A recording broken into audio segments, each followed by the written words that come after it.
Welcome to the market recap presented by Tackle Trading. Get in the game.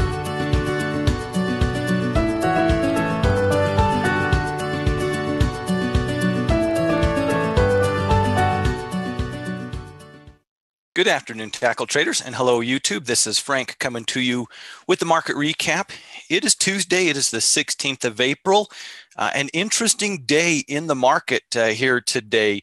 You look at the S&P 500 and little gap up, kind of filled it up throughout the course of the day. Not a lot to see when you look at the S&P 500, but when you take a closer look, we saw all sorts of craziness going on here today. And welcome out, everybody. I hope everyone had a great day, both in and out of the market. Certainly not dull as we continue to work through earnings. We've got Netflix coming out tonight. It looked like, just at first glance, obviously I didn't have time to really dig into it, but it looks like a little bit disappointing on the guidance. Very volatile in the after hours right now. We'll have to see how that plays out on the open here tomorrow. IBM, it looks like a revenue miss on IBM. You had UAL come out with earnings after hours, and at first glance, it looked like UAL and both CSX came out with some decent earnings. Again, real early, and certainly did not have the time to take a deep dive. It was a quick check of the headlines as far as that goes. Take a little closer look at those here as we get into tomorrow.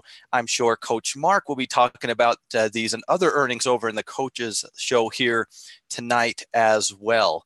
So these are our companies, S&P 500 companies coming out with earnings. Netflix, the big one, we'll see where that one takes us. Very volatile in the early going. IBM, UAL, and CSX. And then tomorrow, before the market open, another decent number of S&P 500 companies. You got Morgan Stanley, you've got BK, you've got USB, KSU, and that really nice big quadruple top cup and handle reverse head and shoulders on the monthly chart. That's the one I'm really interested in from a purely technical perspective. So another round coming out here tomorrow. And good afternoon, Lloyd. Hello there, M. Good to see you as always. So yeah, that was a crazy. It was a day, and we'll get to it for sure. But before we do, just a quick peek of the day that was. Another just really rough day for healthcare as it just continues to go from bad to worse, at least technically. Another just really bad day for the plans, but we're seeing it drag everything else. All of a sudden, some of these, we've talked about it a lot, some of these upward trends are no longer upward trends, or at least are, on life support. Just continues to be rough. J&J did do okay on their earnings. They were about the only shining star from a bullish perspective, at least, over in healthcare. Yeah, it was bad. It was ugly. You had utilities sell off a little bit. Didn't really change much technically, but we did see some selling over in utilities as they continue to do that little back and forth dance that they've been doing for a while now. The probably most interesting grouping was the REITs. We finally not only saw a close below the 9 EMA, but we saw quite a bit of selling over in the REITs here today. So certainly some bearish activity in the market. You see the discretionaries continue to work. Amazon trying to break out. Financials, strong day. It's for the most part, it seems like folks are liking the earnings. I think to me, it's been a very mixed bag of earnings. Earnings good, revenue not so good has kind of been the theme overall, I think, for the financials. But they're right there knocking on the door of resistance. Here today. At the end of the trading day, very end of the day, Qualcomm actually and Apple settled a little bit of a legal dispute that they had going on. And I wish we all knew that this was going to happen. You saw Qualcomm up like 27%, the very last part of the day. That news came out very, very late in the trading day. Just shot it up like crazy. It looks like Apple's going to give them a one-time payment. I'm not exactly sure what the deal was with them, but whatever it was, traders seem a little excited about it. I don't know at this point in time. Certainly would not want to be buying in on this, but that is some pretty insane end of the day movement. over on Qualcomm here. So wow, crazy day.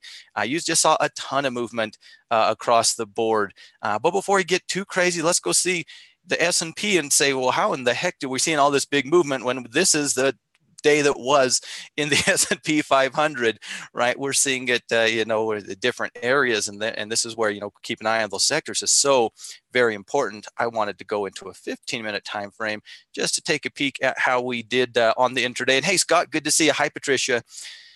Little gap on the open and really just a drift down all day long. As Em said, we had a kind of a nice little volley towards the end of the day. Maybe that was some buyers coming in. Maybe that was some intraday shorts covering. I'm not sure. But for the most part, the bears were in control of the inner day activity here in the market. Now, that hasn't really translated, I don't think, to anything noticeable on the daily chart.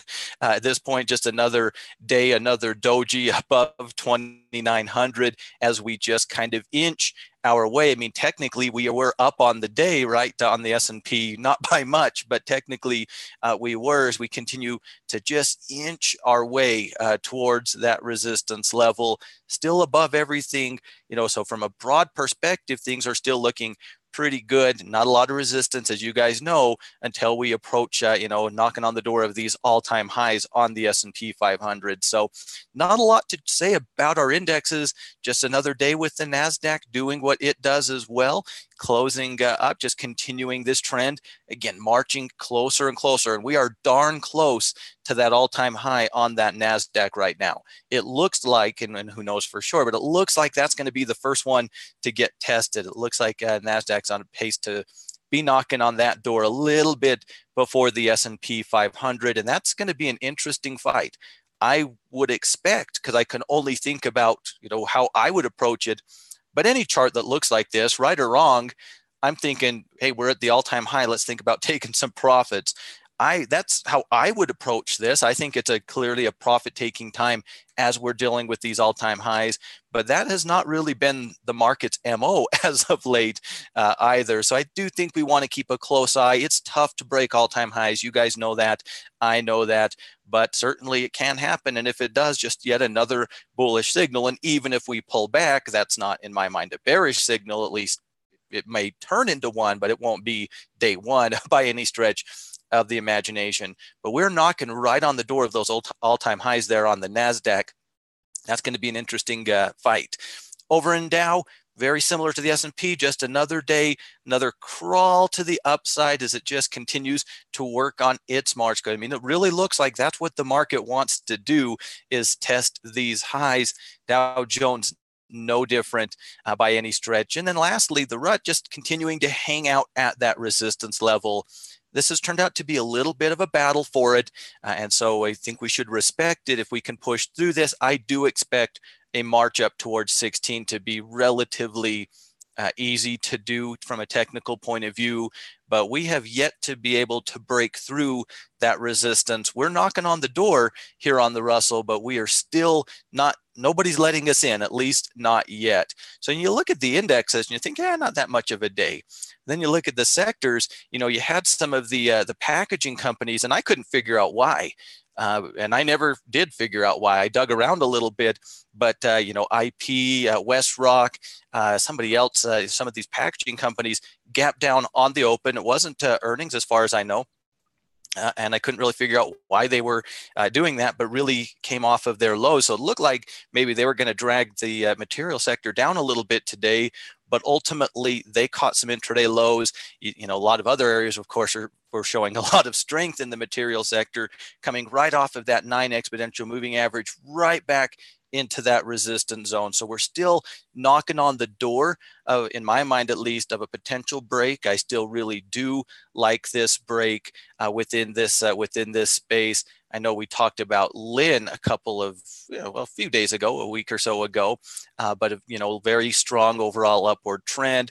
Kind of was in that pullback phase. You saw a little doji yesterday, a little bit of a hammer here today. So if we were looking at pullbacks within this space, if we can break through that resistance, it doesn't necessarily have to be specifically on Lynn, of course, but that could benefit any of those pullbacks that we might be seeing in some of the stocks like Lynn, over in the material sector. If we can push through, that should be, should help them. So I do like the way that that sector is lining up. I thought it showed a lot of strength here today. It could have been easy. I mean, there was three of those packaging companies all down 4, 5, 6, 7, 8% early in the trading day, and the sector was still holding up pretty nicely, and a really nice bounce back by the end of the day. Over in energy, we were able to kind of hold and get a little bit of upward movement over here today in the energy sector. We've got a lot, we talked about this yesterday, there's a lot to prop this up just purely from a technical perspective. That old resistance, those short-term moving averages, our swing low, our 50-day moving average. Much like yesterday, I do expect this to hold.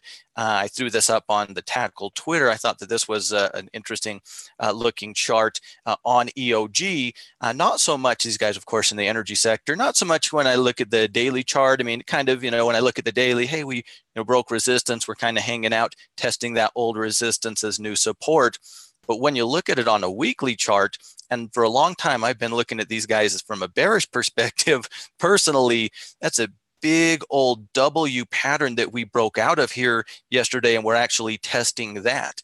That is a pretty solid bullish pattern in my mind, maybe kind of illustrates kind of what I'm seeing for the most part over in energy at this point in time. So just, it's still a little bit not well behaved, just in the sense that we would like to just see it kind of march, right? 3 or 4 up days, higher highs, higher lows. That just makes it easier on all of us. I'm sure we'd all prefer that if we're bullish. Still, I think we should probably expect a little bit of back and forth, because that's simply put how it's been behaving as of right now. And I generally live by the mantra that what it's doing is probably the most likely thing it's going to continue to do. I do expect it to try to bounce up off of this, whether it's specifically tomorrow or not. I still remain overall bullish within the energy sector. This upward movement, maybe purely from new entries, maybe you could make an argument from that perspective, but showing a little bit of strength as we get into these tempting zones to potentially buy into some of these energy stocks. So I continue to like that sector. Don't love it, but I expect it to continue to work up, just maybe not as well behaved or orderly as I might prefer. And hopefully I'm wrong and it is very orderly.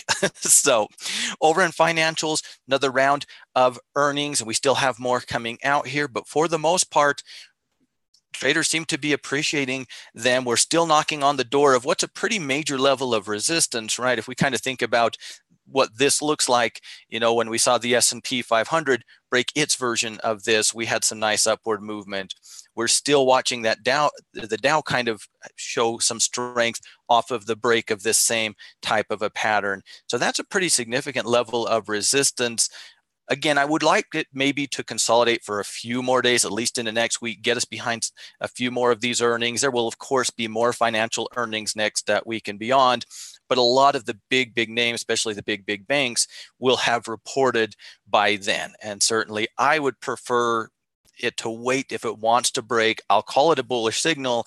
I don't know that I'd love it as a tradable signal if it broke tomorrow personally, but I would call it a bullish signal.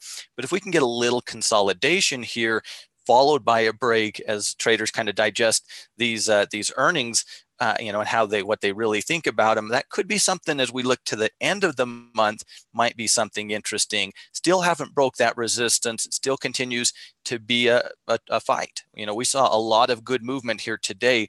Unlike the market, on the intraday, we really saw the bulls pretty much in control from top to bottom. So there was a lot of solid momentum on the intraday in the financials here today. And still that resistance is kind of what caused them, hey, not today, guys, right? So I'll continue to watch that. A break beyond, I would certainly consider that a bullish signal, although with the earnings and the gaps and things that we've seen across the board, I wouldn't mind a few days. Let's get together after Easter, a little consolidation, and then let's talk. Over in industrials, just kind of continuing to do what it's doing. I think you could probably make an argument that we have broken that 77. Haven't seen that oomph that maybe you would like to see, at least on the ETF, but hard to say anything bad about it. At the same time, it's right there, and this is definitely more of a zone than a number, right? I constantly call it 77. but I also recognize it is more of a zone than specifically 77 or 77.12 or whatever, we might individually want to call it. Still knocking on the door of the break, showing a lot of strength, whether you're calling it a break or still waiting for that final oomph to sell you on it. Still think you have to like it from a bullish perspective. As you guys know, I like the upside. I think within the sector, within the ETF, there is still room to run if and when we are able to cleanly break through that resistance. And it sure, I don't know if I want to call it a break or not just yet, but it sure is trying. And I definitely think that has to count for at least a little something. Over in tech, of course, the NASDAQ does what it does. Well, tech's ahead of it, right? It took out its all-time high a while back, and it just keeps on keeping on here. Just another day of strength. We're getting into earnings. We have IBM coming out here tonight. We've got lots of earnings in the very near future on companies here. Of course, we have Qualcomm. They probably are going to help this ETF out tomorrow if that crazy momentum is able to continue. That was crazy. You don't see that very often. When I was looking at, I just quickly, at the end of the day for the Tackle Trading Twitter, I'll just kind of send out the top gainers and losers because it can prompt some ideas. I think, hey, these guys are this. If you hit a 52-week high or the top gainer of the day, one of the top gainers of the day, there might be something there technically. And all of a sudden, I see Qualcomm at 23% or something, and I looked at that like 15 minutes ago. How did that happen? So continues to show a lot of strength. I mean, yes, it is extended. We all know that it's been an awful long time since we've had any sort of a pullback, but it doesn't mean we have to have one. I mean, we've lived above the 9 EMA for an extended period of time on everything, and very specifically on the technology sector this year already, right? So it doesn't have to start happening here tomorrow. Just kind of a blah day over in staples, as maybe traders were tempted with some other areas, but to me, more so than that, we're now at resistance levels. We talked about it yesterday. We've had a pretty nice run on this recent pullback without really having to think too much about locking in profits or protecting profits or whatever. But now as we work up into these two different levels of resistance at 56.50 and 57, now we have to think a little bit more, right? Now we have to, do we pull up those stop losses? So it looks like to me, that's the kind of day it was here over in the staples sector. Still really like this area overall. A little consolidation might not be a bad thing. This is some resistance that I do think we need to be, mindful of now that we're, knocking on this general ballpark. And I don't know if we should call it the first one at 56.50 or the second one at 57. I'm just calling it an area because I think you could make a case either way. And I'm not sold one way or the other. So a little bit extended off of this recent pullback, but certainly not exhausted, I would not say. I think there could still be room for it to run all the way into 57 if that's the way it wants to go. But slow down a little bit here today, regardless of what I might think. Over in utilities, it seemed like maybe it was trying to entice buyers, early, Friday and then early yesterday, but we're right back into this old weird range, right? It just does not want to come out of here. It doesn't seem to matter what it does today. Just assume tomorrow it's not going to get out of this range, and that has been the way that it has been behaving as of late. Still above 57. I still maintain a slightly bullish bias, more really a neutral bias, but I don't really think you can make a strong bearish case above 57. Still sideways, still want to let this one play out. A break below 57, I do think you have to be a little bit concerned short term because if that's the way it goes, we will have set up some lower highs and, of course, broken the 50, made some lower lows, taken out that swing, and just as importantly, taken out this major support level. So again, I'm not saying I think it's going to happen, but if it does, I think that is a fairly short-term bearish signal within the sector. Odds are it's just going to continue to churn within this sideways range because that's kind of what it's been doing as of late. But just a stay away, continues to be a stay away for me.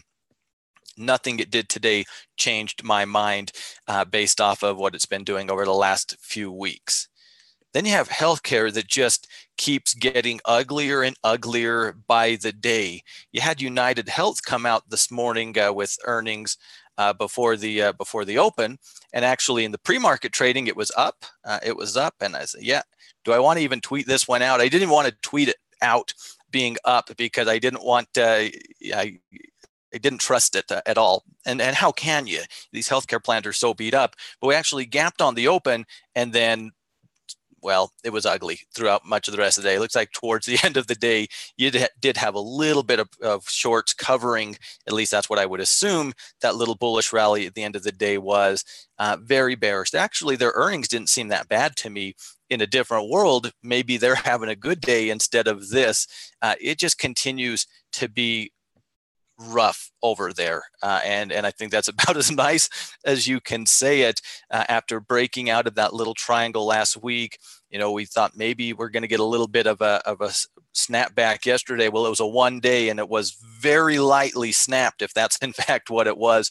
We took out those lows here today and just continued to plummet. And we talked about this before, but all of a sudden, almost everything in this sector looks somewhere from bearish to neutral. You have, Lilly, that for so long showed a ton of strength, smashing through support, here today, just another sell signal. So a good trend completely taken away. Now you do have Johnson & Johnson that did have a decent report, ran right into resistance. So they're holding up okay. Of course, United Health, we just looked at that. You have Merck, we talked about it last week, falling through that 50-day moving average.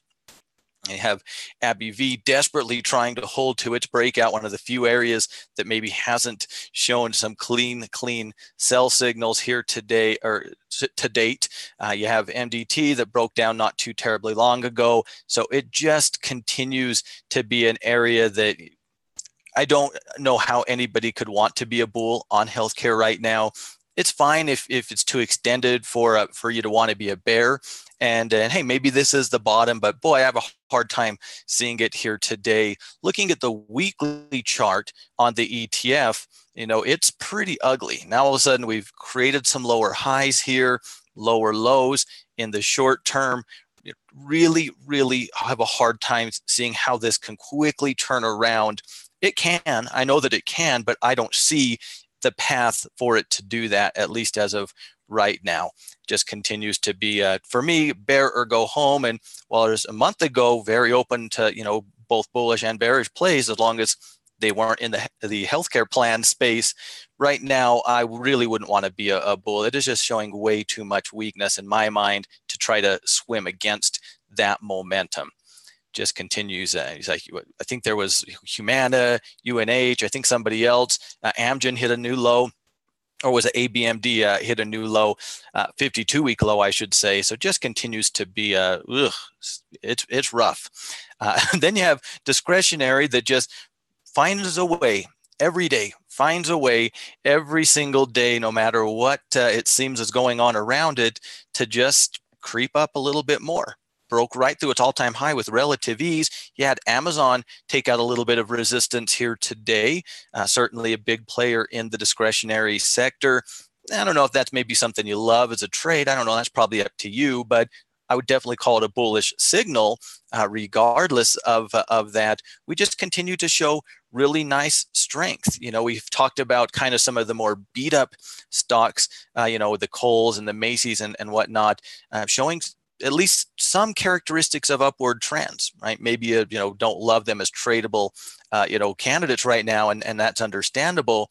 But we've talked about it. It's pretty much everything is kind of trying, within this space. If you just look at some of the top holdings within it, you'll just see the same thing. It's always somebody, right? Home Depot, a little bit of profit taking today, but I mean, they've been on just a crazy run, right? I know many of us did stuff with them being in the report a couple of weeks ago.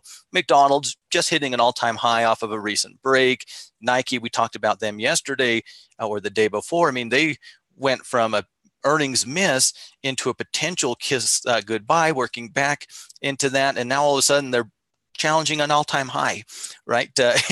So it just continues. Booking's an interesting one. They're knocking on the door of their 200-day moving average. right now. That's an interesting battle. Starbucks pulling back. So again, it just continues for me to be an area to like, overall from a bullish perspective, and certainly nothing that it did today has changed my overall opinion on this space. Still really like the discretionary sector as we work into the rest of the month. Then you have real estate. After not closing below the 9 EMA for I don't even know how many days, well, it made up for lost time today. And I'm not sure if there was a particular reason or if it just kind of got to the point where folks tried to buy it on that first intraday dip, and like they've been doing so many times, and it failed. So they get, hit stop losses, bears start jumping in, algorithms start taking over. I'm not sure if there was a great reason. I don't think there's any reason to turn on the sector just yet, but I think we need a couple of days to simmer down before we make too much of a sweeping opinion on the sector one way or the other. But I do think, and it's been a while since we looked at the real estate stocks here, it's, today's kind of really put some pressure on the technicals. AMT probably one of the biggest, if not the biggest holding in that ETF, working right back to a support level. Hasn't done anything wrong, but a break of support is not bullish, right? So yeah, it's not afraid to, Paul, and it certainly wasn't here today. You have SPG that just complete free fall. You actually had Prologis, who actually had a decent earnings report. Probably if this does simmer down, and I'm going to need it to simmer down the rest of the week, basically, for me. I don't think you can still make a strong bearish claim or anything like that right now. I think a violent pullback is what I'd have to look at. It is most likely right now. I need a couple of days for it to go in these next, to simmer down. Probably Prologis is the one I'm going to like the most. Actually, I had a decent earnings report. I do like Prologis personally, but that's thinking basically into next week. If it wants to have a big spike here tomorrow, then it's going to have to do that without me. IYR, I'm not sure if IYR is in there or not. I don't spend a whole lot of time with the so this is just the real estate trust. So just another ETF that tracks that. I use the XLRE, but yeah, just another ETF. I imagine they have probably many of the same components, although I don't know that for sure. I would assume they do. Just that's a steep selling. Now I think it's probably more just the way it went than anything right now. And at least until we start to take out some support or have good logical reasons, I'm going to probably continue to feel that way. But I think at this point in time, as violent as that is, you guys know me, I'm not trying to jump in on this tomorrow. We're still holding the 50. We were on IYR as well. And so those 50-day moving averages should try to be support catalysts. Definitely want to see at least how it responds to those averages before I start thinking too much. Honestly, I think it's probably more likely to be a pullback opportunity than the beginning of the end, but that doesn't mean I'm right, and that does not mean I trust it tomorrow. So one way or another, if it wants to bounce right back up, and I won't be surprised if it does in the slightest with the overall strength of the sector lately, it's going to have to do it without me, no doubt. And then over in communication services, Netflix may impact these guys here tomorrow. We're still just fighting at that resistance zone around $49. Not really seeing a ton of movement, but you are seeing, Google is kind of knocking right at the door. I think Google will report next week, though, if I'm not mistaken. But they're knocking right at the door of resistance. The gaming stocks continue to struggle. I don't like the gaming stocks, as you guys know. It's a combination of not really loving the companies from a consumer perspective, because those of you who don't know, I'm a pretty big dork and I love to play video games. So I have biases in there, but beyond my biases, I've been shying away from them, as you guys know. Very volatile as of late, continue to struggle. You had EA take out a pretty good level of support here today. Still, this sector, nothing has changed. Individually, you could sell me on just about anything with a good chart.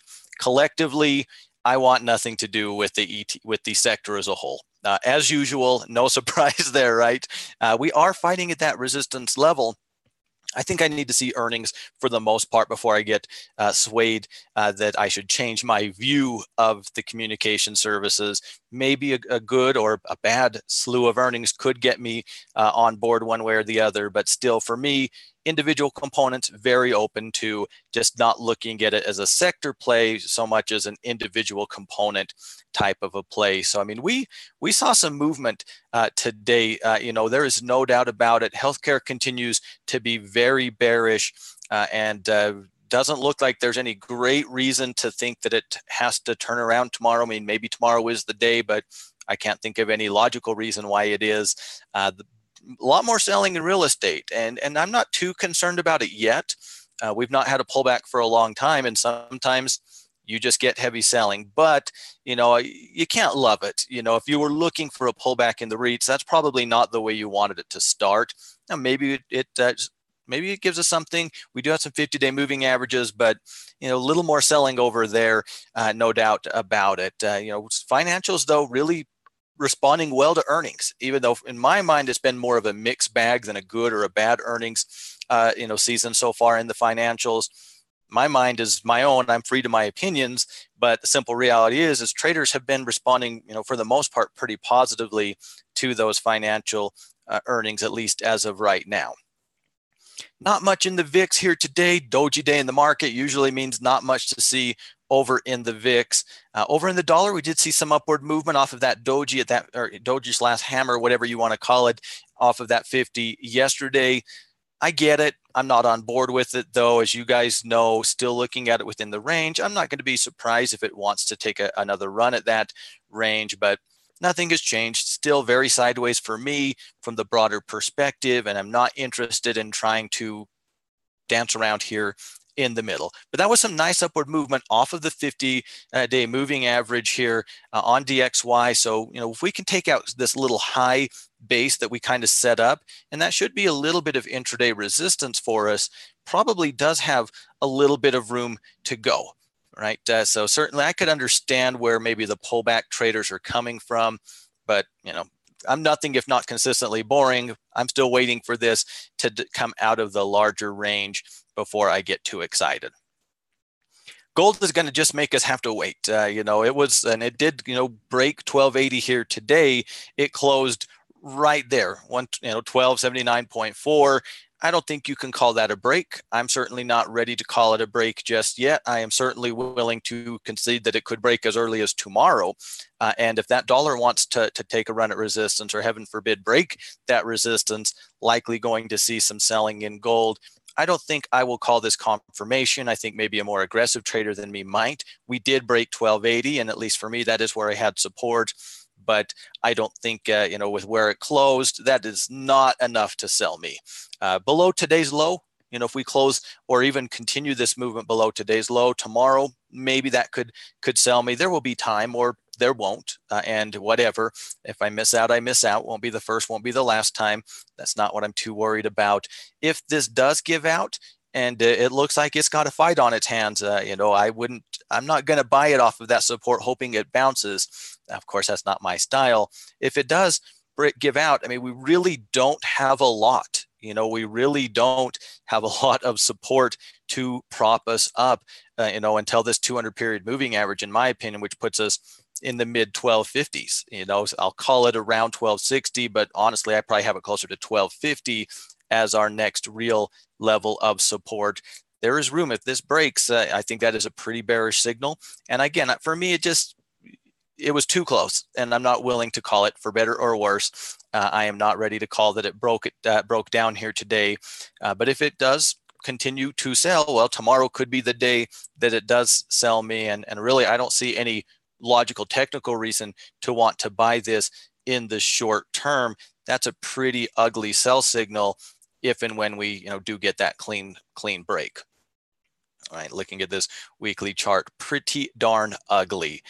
Interestingly, as ugly as it was in gold today, silver was crazy, as it has been basically since it first closed below 15. And this is what my concern is with gold right now, just because it broke. Yeah, it might free fall, and that does happen plenty, but a lot of times nobody's quite sure. And so the intraday will push down, but there's a lot of volatility. And that's exactly what we've been seeing over here on silver, and just another day of it here today. As bearish as we were on gold, we had some pretty good resiliency in silver. Now we still closed below 15, and I believe every day that we're below 15 is a bad day for silver. It's one day closer to the bears being sold that this is has more downside movement.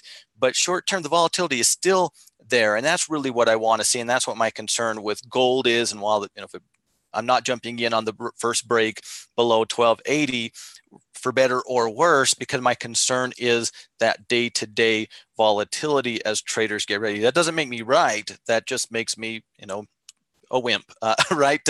No surprise there. Continues to be very volatile, closing below 15, pretty negative. I think most of the technicals are pretty negative. We're below everything, lower highs, lower lows, broke support, below moving averages. But we are seeing some good resiliency off of those intraday lows. I don't get it because I wouldn't want to buy off of those intraday lows, but I'm just one person, right? The market can get by just fine without me. Of course, not a lot of support. Once folks are sold, not a lot of support. Once I am sold, I'll probably be looking and hey, Nicholas, good to see you, my friend. Probably be looking, directionally, for swing trades. I tend to prefer the ETFs than the futures. I think the futures, for my tolerance of movement and stuff like that, are better suited for intraday vehicles, for me at least. I do expect it to eventually push down, but it hasn't done it yet. And so maybe it's got more fight in it than we thought. But very interesting with how ugly gold was, that silver was actually able to rally nicely off of those intraday lows, close with a big old hammer candlestick. I certainly think that is impressive. I wouldn't dare buy that hammer candlestick, but I do respect the resiliency. Then you have our good friends in natural gas just continuing to drift closer and closer to this testing zone. Whether we're concerned at all about this one at 1250, at 12, in this 1250 or 255, 12 range, or what I am, the 250 range, we're getting awfully close to testing this major support zone. That is going to be an interesting test on natural gas. But just another day drifting to the downside. We're now, since our double doji, another lower high, another lower low. As we're getting close, that I would expect, can only think how I would look at things. But, this support zone would be a good profit-taking zone if I were bearish. I would think that's how I would be viewing it. We'll see if that's how other traders view it. A little bit of room before we get there. Still below everything right now. Can't really make the bullish case. Definitely interested in this fight at this 250, though. I can't lie about that one. And lastly, over in crude, very interesting. Just like yesterday, it came right back down to that 63. We saw that, on that intraday yesterday, which was, of course, that old breakout point. Did the exact same thing here today, except had a lot more oomph when it got down there. But it was almost to the penny to that same intraday support / old resistance point. Really saw some nice upward movement off of that. That might be the pullback that the bulls are going to get. It might have been that quick. We will have to see.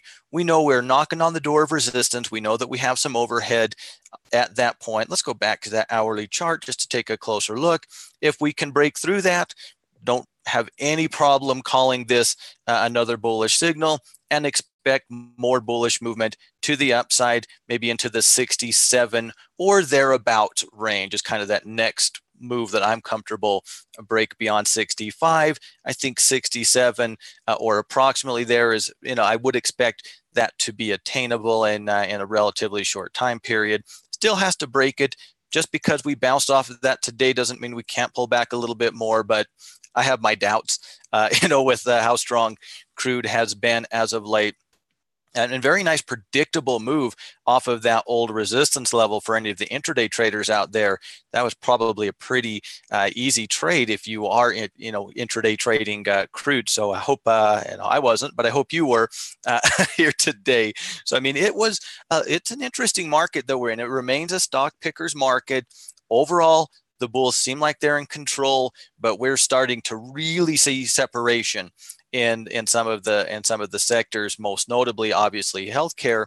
But you're seeing, some of the areas that have continually just generated no sell signals continue to do what they need to do. Other areas, utilities starting to turn over a little bit, no sell signals, but I think some pretty clear, at least neutral signals right now in the utility sector. And depending on the next several days of REITs, and we'll see. Again, I think, if we're talking in a week from now, I think the most likely thing that we're saying is REITs are up, people bought that pullback. I think that's the most likely outcome, but it's a lot of selling. I want to see that simmer down, because that's not how I want my pullbacks to start or finish, for that matter.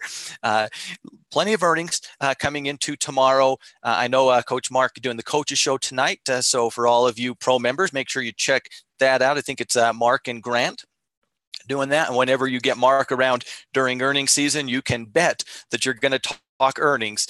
You guys probably don't need me to tell you that. If you're not a pro member, you're always invited to head on over to Tackle Trading, give the free 15-day trial a shot, see what we're all about. We certainly would love to have you over there. So, that's always open. We've always got a 15-day free trial that we're willing to let you check it out. So if you're not a pro member yet, there's always an option over there. Ladies and gentlemen, it was not dull. We saw some movement. That Qualcomm movement at the end of the day seems insane. That seems like, I'm not going to, it's not my style, but boy, I have a hard time seeing that maintain that momentum tomorrow. It's not like the Disney thing. At least maybe it is. And I don't know, maybe they're getting a ton of money from Apple. Maybe it's a huge deal, but it was a crazy, crazy end of the day over in Qualcomm. Those healthcare companies still looking terrible. HCA, the hospitals are now just in these terrible bloodbaths, breaking down. You guys know how terrible UNH looks, Humana, CI. So many of them are just ugly. And it's hard to want to buy those charts. So at least for me, I can't see how anybody could say, yeah, that's a sweet deal. Let's go in and get into it. So it's a very interesting day in the market, no doubt about it. Ladies and gentlemen, that's going to do it for the market recap today. But as always, thank you so much for your time. It is always more fun to do this with you guys than on my own. So thank you for joining me. Of course, if you are new around here, be sure to subscribe to the channel and hit that notification bell. And join us over on Twitter. You can find us at Tackle Trading, and you can find me at Frank Martin23 if you're ever looking for me. Love to have you over on Twitter with us. Another easy way for us to talk trading throughout the days and the weekends, right? So we certainly invite you to join us over there as well. If you enjoy the market recap, it is always helpful and appreciated if you do give it a thumbs up. So thank you very much for that. With that, ladies and gentlemen, get out of here. Enjoy the Coaches Show this afternoon. 2 more days in the market, and then it will be the Easter weekend. So that should be a nice one. It's rainy in Utah here today, but my sister's in Hawaii. She said it was raining a little bit on her too. So I guess rain is the name of the game today. Maybe we'll warm up for the Easter. And you're very welcome, Patricia. Thank you guys so much. It is certainly my pleasure. Thanks for hanging out with me here this afternoon. Get out of here. Go enjoy the rest of your Tuesday. Have a great time in the Coaches Show. I will see you guys same time and channel here tomorrow afternoon. Thanks, everybody.